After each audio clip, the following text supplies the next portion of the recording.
Só as vamos com a paz do Senhor? Amém, irmãos? Graças a Deus, nós estamos mais uma vez aqui. Vamos abrir nossas Bíblias em segunda carta de Paulo, escreveu a Timóteo, capítulo 4.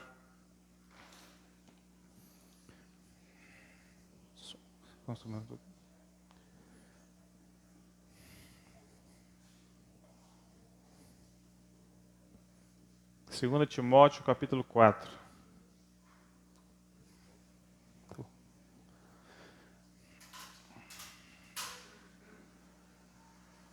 Amém? Vamos ler no verso 9. Procura vir ter comigo depressa, porque Demas me desamparou, amando o presente século, e foi para Tessalônica, Crescente para a Galácia, Tito para a Dalmácia. Só Lucas está comigo. Toma Marcos e traze-o contigo, porque me é muito útil para o ministério. Também enviei Tíquico e Éfeso. Quando vieres, traze a capa que deixei em Troade, em casa de Carpo, e os livros, principalmente os pergaminhos. Alexandre o latoeiro causou-me muitos males, o Senhor lhe pague segundo as suas obras. E tu guarda-te também dele, porque resistiu muito às nossas palavras. Ninguém me assistiu na minha primeira defesa, antes todos me desampararam, que isso não lhe seja imputado. Mas o Senhor assistiu-me e fortaleceu-me, para que por mim fosse cumprida a pregação, e todos os gentios a ouvissem e fiquem livres da boca do leão. E o Senhor me livrará de toda má obra, e guardar-me-á para o seu reino celestial, a quem seja glória para todos sempre. Amém. Até aqui, irmãos. Senhor Deus do céu, te dou graça, meu Deus, mais uma vez, na tua presença, na tua casa, na tua igreja, nesse dia, nesse domingo, Senhor, podendo mais uma vez louvar e bendizer teu santo nome. Neste momento, Senhor, estou na responsabilidade da tua palavra nessa noite. Peço que venha falar com o teu povo, com a tua igreja, que possamos sair daqui alimentável com a tua palavra e possamos aprender um pouco mais de ti, Senhor. Ser com o teu povo, com a tua igreja, a cada dia. Obrigado por tudo, e tudo seja para a glória e para a honra do santo nome, em nome de Jesus Cristo. Amém. Irmãos, essa é a segunda carta que Paulo escreve ao jovem Timóteo. E nessa passagem, o apóstolo Paulo, ele está preso pela segunda vez em Roma. Nessa situação que Paulo se encontrava, onde ele registra a carta que encaminha a Timóteo, ele já está sentenciado à morte. Apenas ele está aguardando a sua execução. Ele está literalmente, irmãos, no corredor da morte, quando ele escreve essa carta. Este, então, é o último capítulo da carta e também as últimas palavras registradas por Paulo antes de sua morte. Então, ele escreve a Timóteo, seu filho na fé. Timóteo se encontrava em Éfeso, em meio a uma terrível perseguição aos cristãos. E nessa carta, irmãos, Paulo vai falar, nessa carta Paulo fala de abandono, ele fala de solidão, ele fala de lealdade, ele fala de fé. E revela o coração de um servo que mesmo diante da morte, ele mantém a sua confiança inabalável em Deus. Historicamente, irmãos, sabemos que Paulo foi preso 2 vezes. A primeira prisão ocorreu por causa das acusações dos judeus. Eu tive até o prazer e a honra de pregar sobre a primeira prisão de Paulo, quando ele foi acusado, levantaram a acusação contra Paulo, os judeus levantaram a acusação contra Paulo, de que ele queria se levantar contra o império, ou estava querendo derrubar as leis. Então Paulo foi preso e ficou em prisão domiciliar naquela casa, e ali ele podia pregar livremente. Essa foi a primeira prisão de Paulo. A segunda prisão foi muito mais severa do que a primeira. Agora Paulo, irmãos, ele é considerado um criminoso pelo Império Romano. O próprio Império Romano que imputa a acusação contra Paulo. E na primeira prisão, Paulo pediu oração para ser liberto. Ele pediu oração aos irmãos, que os irmãos orassem pela sua vida para que ele fosse liberto, e de fato, ele foi liberto. A gente sabe a história quando está ali relatada em Filipenses. Já na segunda carta, quando ele escreve a Timóteo, ele não pede mais por liberdade, irmãos, pois sabe que a sua carreira está próxima do fim. Paulo sabia que sua hora estava chegando. Agora ele não fala mais como um prisioneiro esperançoso que irá sair daquela situação, mas como um homem que já estava pronto para partir. E o pano de fundo histórico é igualmente sombrio, a situação de Paulo. Porque naquele tempo, irmãos, Roma era a capital do mundo, era a capital do império, era Roma. Tinha mais de 1 milhão de habitantes e por um dado momento houve um incêndio criminoso na cidade. E a história vai nos dizer que o imperador Nero, ele acusa os cristãos dessa tragédia, ele imputa aos cristãos esse incêndio. A história fala que diversas cidades foram queimadas, quase que nenhuma ficou em pé, devido ao tamanho desse incêndio. E o resultado disso foi o mais cruel levantamento de perseguição contra os cristãos naquele tempo. Ali, irmãos, cruz e fogo tornaram-se instrumentos de suplício e milhares de cristãos foram martirizados. E nesse contexto, irmãos, Paulo, o maior líder cristão do Ocidente, tornou-se alvo da fúria imperial. Então ele foi preso novamente, sem sequer poder recolher a sua capa, seus livros e pergaminhos, e ele é levado a Roma e lançado na prisão. E é desse lugar, irmãos, escuro, que ele escreve as suas últimas palavras.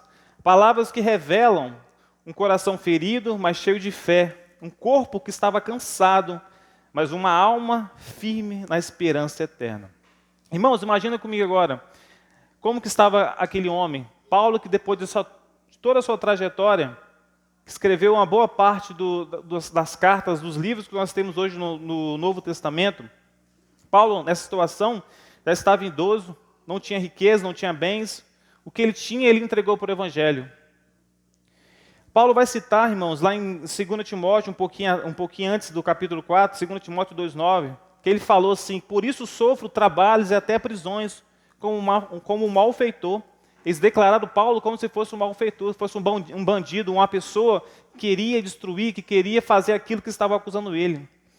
Então se espalhara-se um rumor de que Paulo estaria por detrás do incêndio de Roma, sendo apontado como líder dos incendiários. Paulo, essa era a acusação de Paulo. Então, eles estavam manchando a biografia de Paulo, estavam manchando a sua honra e desconstruindo seu testemunho e jogando lama sobre tudo aquilo que Paulo construiu. O que tiravam de Paulo não era apenas bens materiais, porque Paulo nem sequer possuía bens materiais. O que se via era um verdadeiro assassinato de reputações. Ele foi declarado como malfeitor, quando um homem vil, um homem que vivia à margem da sociedade. Imagine, irmão, o impacto disso na vida do apóstolo Paulo. Paulo vai falar também, em 2 Timóteo, no capítulo 1, no versículo 15, ele cita que está ciente, Paulo falando que todos na Ásia o abandonaram. E quem eram esses, irmãos, que abandonaram? Que ele cita, os da Ásia que me abandonaram. Esse era, irmão, seus filhos na fé. Eram membros da igreja que havia plantado direta e indiretamente em Éfeso, em Esmira, em Pérgamo, em Tiatira, em Filadélfia. Por onde Paulo pregou diretamente, quando ele pastoreou, ou por cartas o instruiu, eram esses irmãos que Paulo fala que o abandonou. Pessoas, irmãos, que conheciam seu caráter irrepreensível, que haviam testemunhado sua vida e ministério, mas, com medo de sofrer as mesmas consequências, todos o abandonaram. Não apenas alguns, e nem a maioria, o texto vai falar que todos, não ficou ninguém com Paulo. Imagina você ser abandonado por aqueles que você ama, aqueles que você serviu, que ensinou, que instruiu. Imagina, isso é algo bastante profundo e doloroso para o apóstolo Paulo. Paulo vai falar também no capítulo 1, no verso 8, ele falando para Timóteo: Timóteo, não te vergonhes, portanto, do testemunho do Senhor e nem de mim. Paulo fala para Timóteo não se envergonhar dele. Talvez, irmãos, nada tenha ferido tanto o apóstolo quanto isso. Timóteo, seu filho mais querido, seu colaborador mais próximo, estava envergonhado de Paulo. O jovem tímido e enfermo se acovardou, sentia-se constrangido e dizer: eu conheço este homem. Este homem é meu pai na fé. é um homem honrado, ele não é um criminoso, ele não é um malfeitor do que vocês estão falando. Até Timóteo, o mais próximo de Paulo, recuou em temor. Por isso que Paulo fala, Timóteo, não te envergonhes do evangelho e nem de mim. Paulo vai falar, já no verso 4, no capítulo 4, no verso 16, ele fala, na minha primeira defesa, irmãos, ele citando, ninguém foi ao meu favor, todos me abandonaram, que isso não lhe seja posto em conta. Irmãos,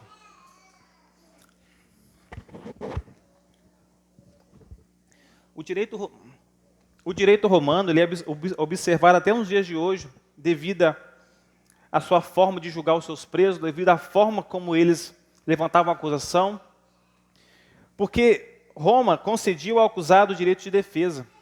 Eles podiam se defender, mesmo sendo acusado de um crime tão terrível, que era um crime que foi diretamente contra o Império Romano.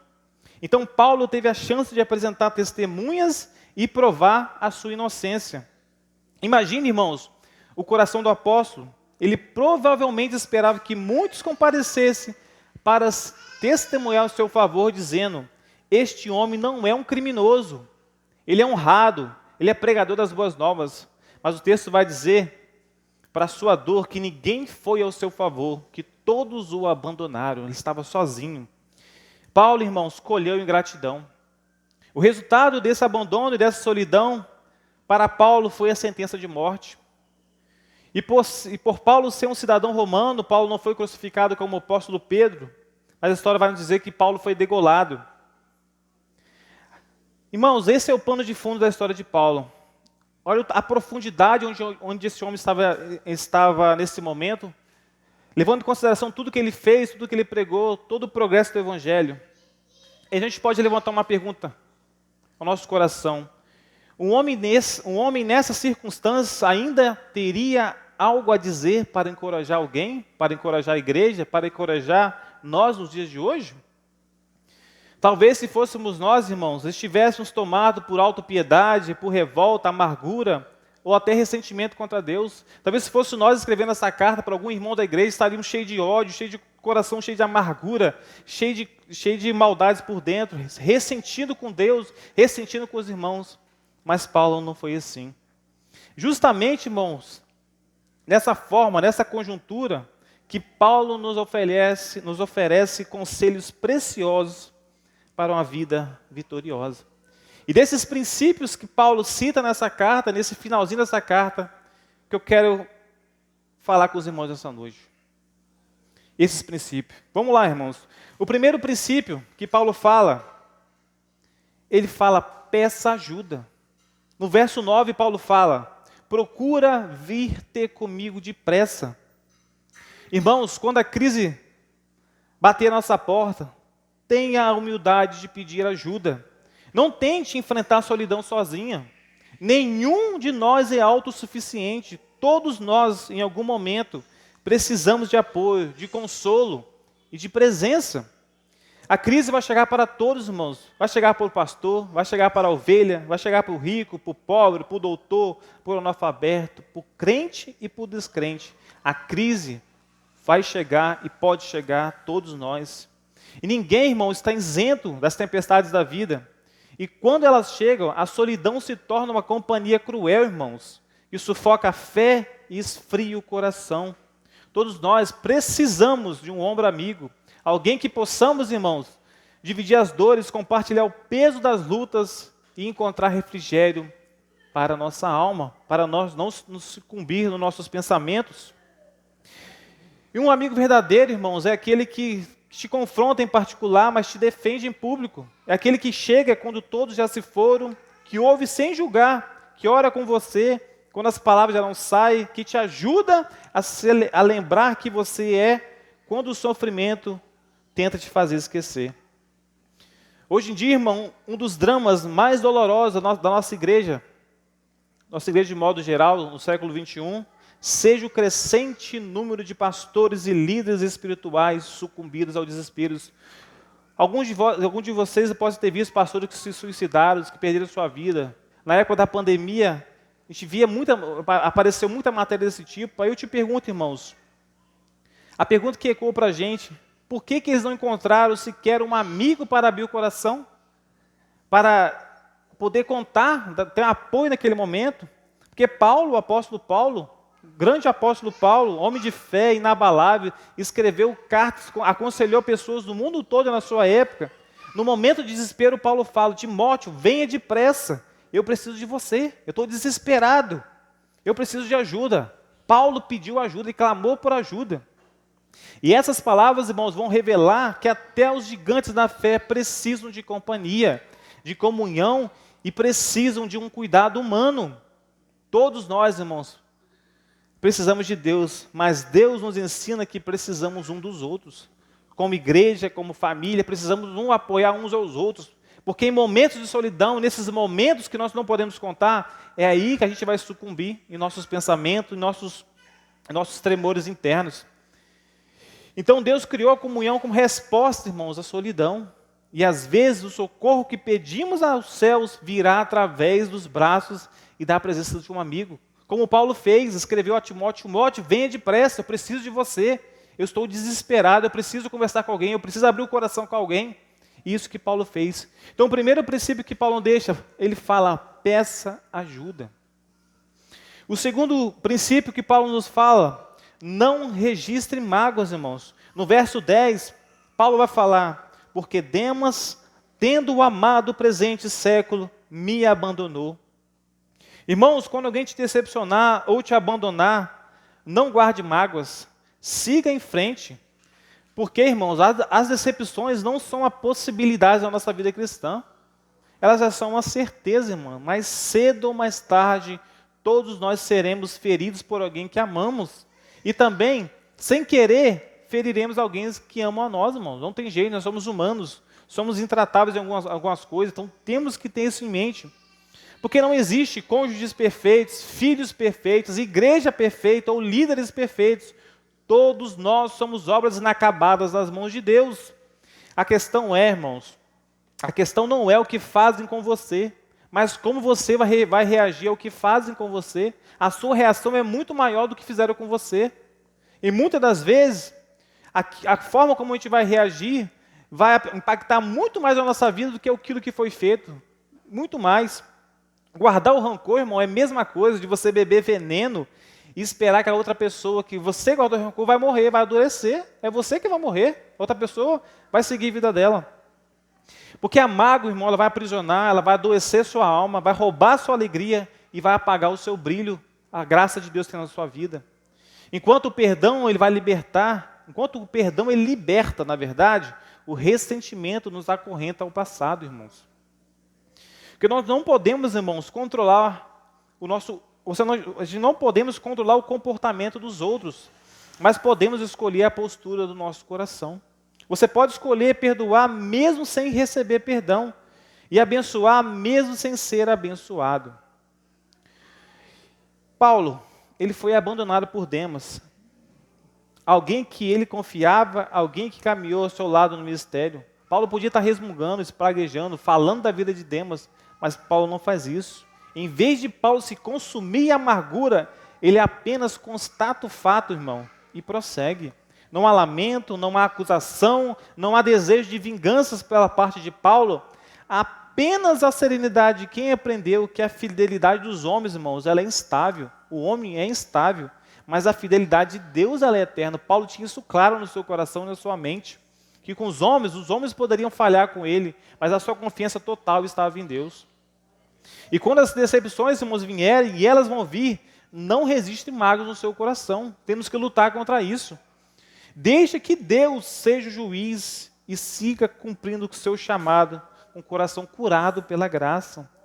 Porque, irmãos, perdoar não é esquecer o que aconteceu, irmãos. Longe disso. É decidir não deixar que a dor determine o seu futuro, vai determinar a sua vida inteira. É isso que perdoar é esquecer. Não é esquecer. Perdoar não é esquecer o que aconteceu, é decidir não deixar o que determine o seu futuro. Continuando, irmãos, verso 11, Paulo vai nos deixar um terceiro princípio: construa pontes. No verso 11, Paulo fala: toma comigo Marcos e traze-o, pois é-me muito útil para o ministério.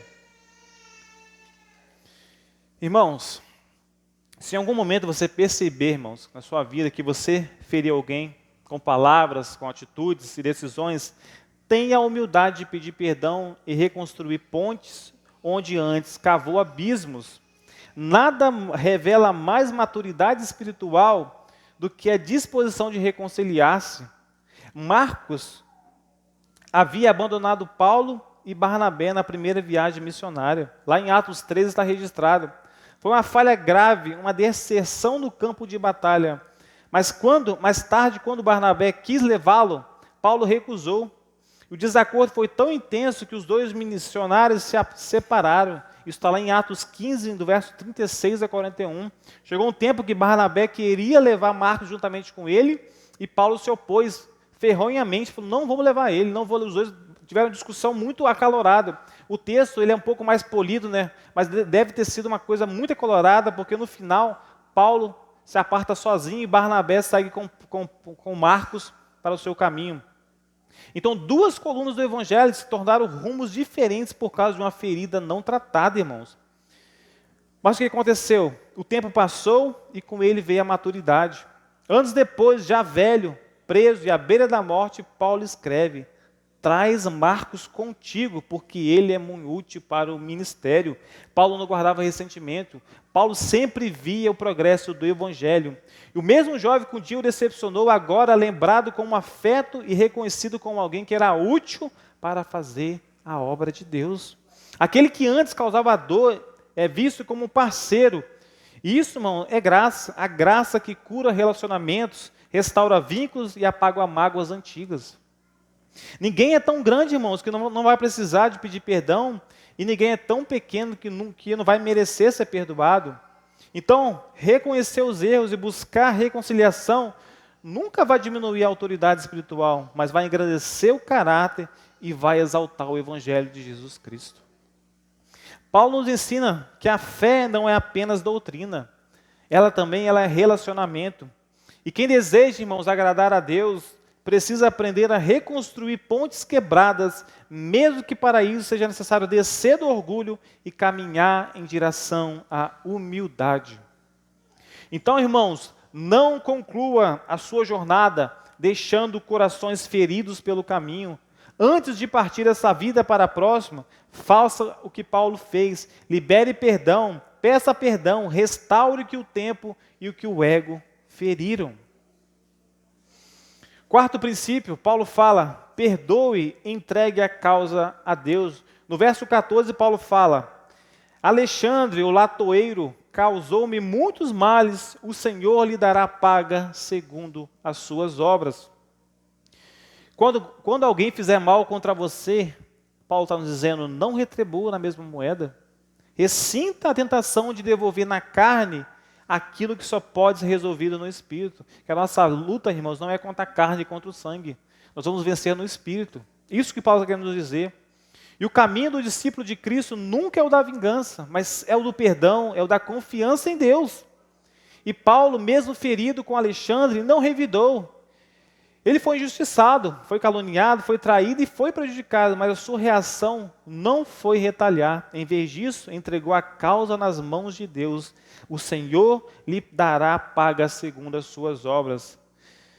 Perdoar, irmãos, não é concordar com o erro, de forma alguma, mas decidir não permitir que o mal domine o seu coração. Enquanto a vingança alimenta o ódio, o perdão liberta. O perdão não muda o passado, mas ele vai transformar o futuro. Paulo sabia que a justiça humana é falha, mas a de Deus é perfeita. Por isso ele não tomou o lugar de Deus, apenas confiou. E esse é um dos maiores sinais da maturidade espiritual, abrir mão do direito de se vingar e deixar Deus ser o seu juiz, irmãos. Quem perdoa não nega a dor, mas apenas se recusa a viver aprisionado por ela, irmãos. Porque o ódio, a vingança, acaba sendo uma prisão para você mesmo. E Paulo tinha ciência disso. Vença o mal, então, irmão, com o bem, o ódio com o amor e a ofensa com o perdão. O mal vence quando nos torna parecido com o que nos feriu. É aí que é a vitória do mal. O bem triunfa quando, mesmo ferido, escolhemos agir como Cristo. A nossa vitória está aí. Quando a injustiça te alcançar, lembre-se, Deus nunca fica em silêncio diante da dor dos seus filhos. Nunca. A justiça dele pode tardar aos olhos humanos, mas ela jamais falha.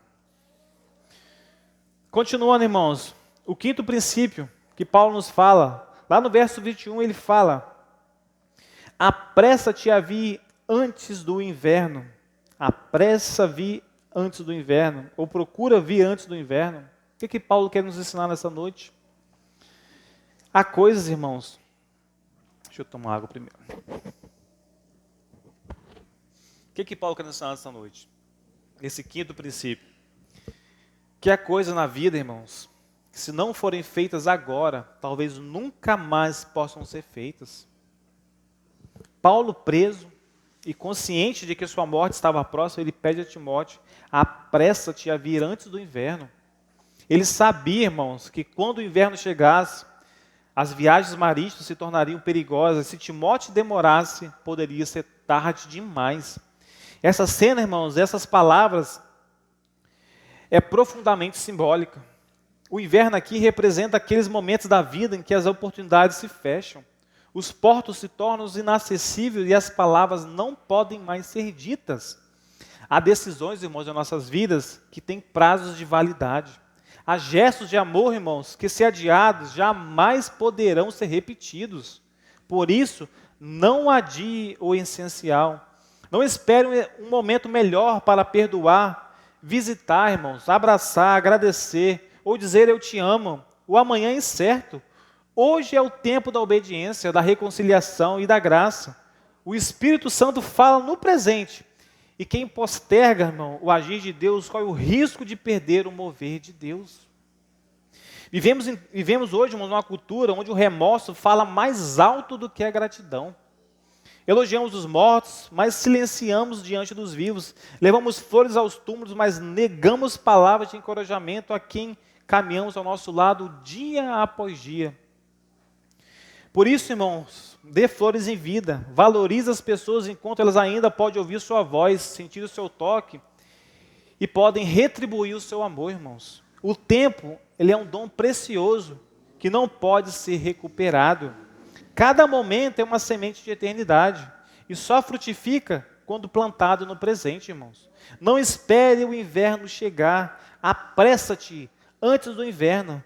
Faça o que é preciso ser feito agora, irmãos, no presente, hoje, a partir de hoje. Faça hoje, porque quando o inverno chegar, vai ser tarde demais. Assim como Paulo falou para Timóteo: apressa-te a vir antes do inverno. Faça isso antes que não tenha mais tempo.